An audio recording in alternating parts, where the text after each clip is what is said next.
وایي زه دومره هم ځیرک نه وم څومره چې به نورو فکر کوئ، خو ما 2 شیانو ته ډېر ارزښت ورکوئ او که ووایم د دې 2 شیانو سره مې ملتیا وه. یو دا چې ما ډېر کوشش کوی چې صبر او حوصله او تعامل ولرم. دوم دا چې ډېر وخت دې ته ځانګړی کړم چې څنګه خپل ستونزې او مشکلات حل کړم.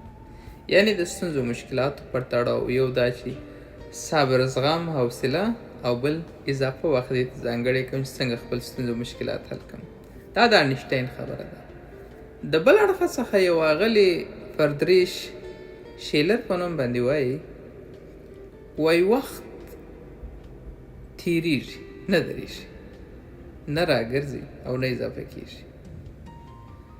که چیرې موږ تاسو دا 2 نظریې سره راوسپړو، د وخت ارزښت اغلې شیلر ویلی دی او د دې وخت کارول د خپل ستونزو په حل کې انیشټاین بیان کړی. ما په اکثره کلیپو کې دا ویلي چې وخت ستاسو موقع په ټولنه کې څنګه وخت مدیریت کو، څنګه وخت وپېژنو، څنګه وخت ارزښت لري. دا ډېره مهمه برخه ده. اغلې شیلر ویلی دي، فردریش شیلر ویلي چې وخت نه اضافه کېږي. دقیقاً که ته وغواړې چې وخت اضافه کړې، ځان لپاره نه اضافه کېږي. خو یو خبره ده، پر عمر دې حتما هغه وخت چې تېر سوی دی چې نور نه راګرځي، هغه به حتما پر عمر اضافه کېږي. دا دقیقاً هغه څه دي په ژوند کې موږ ته ډېره مهمه ده. زیاتره وخت موږ په دې فکر کې نه یو.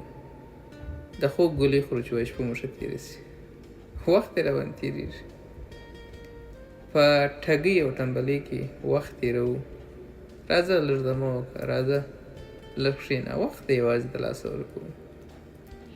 سستي کوو، وخت ته لاس ورکوو. اوس به کتاب راواخلم، وروسته به کتاب راواخلم، اوس به دا پروګرام شروع کړم، وروسته به دا پروګرام شروع کړم. وخت دی د لاسه ځي، خو سبا چا نه دی لیدلی نه.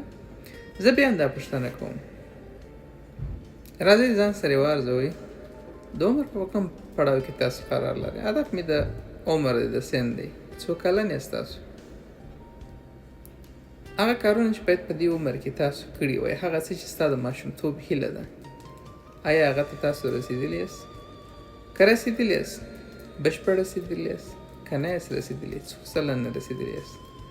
اهداف مو په ژوند کې څه شي دي؟ څه غواړئ ترسره کړئ؟ آیا خپل مشکلات، خپل ستونزې مو په یوازې ځان حل کړي او کوم د بل چا څه ملتیا اخیسته؟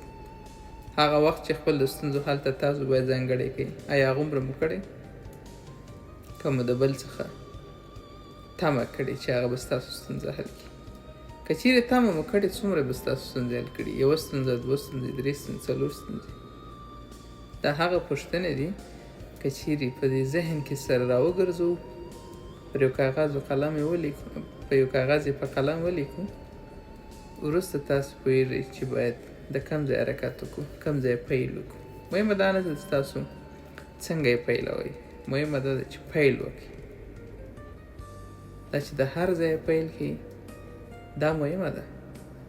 هر ځای به ته یو کال بعد پیلوئ. مهمه ده چې نن یې پیل کړه، دا چې څنګه پیلوئ دا مهمه نه ده. مننه.